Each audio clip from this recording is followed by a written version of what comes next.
Bonjour, aujourd'hui je te montre comment calculer le volume de solution mère à prélever pour réussir ta dilution.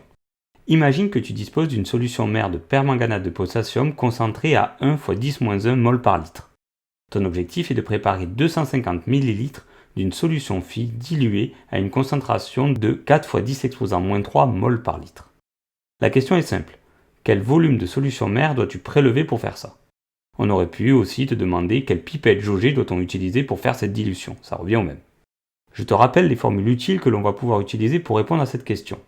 Les premières concernent la conservation de la quantité de matière, et les secondes font référence au facteur de dilution noté F. C'est parti, on démarre avec la méthode classique qui repose sur le principe suivant. Lors d'une dilution, il y a conservation de la quantité de matière, c'est-à-dire que N mère égale N phi.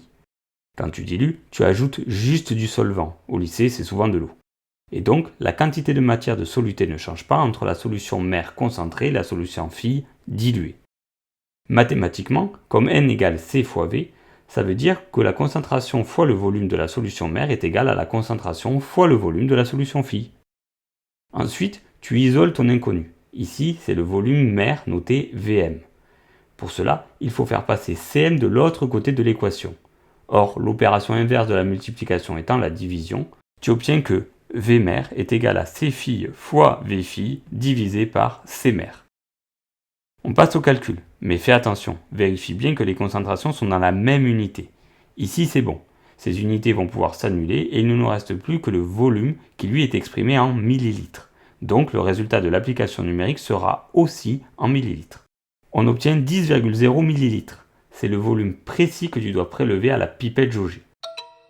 Une astuce pour aller plus vite, c'est d'utiliser le facteur de dilution, F. Divise la concentration de la solution mère par la Phi, et dans notre cas tu trouves 25. Ça veut dire que tu dilues ta solution 25 fois. F est aussi égal à V phi sur V mère. Pour avoir V mère, on manipule la formule et on obtient V mère égale V phi sur F, ce qui revient à diviser ton volume final par 25. Et tu retrouves bien pour Vm tes 10 ml. Voilà, cet exercice est terminé. J'espère qu'il t'aura aidé à mieux comprendre les petits calculs sur la dilution. À bientôt!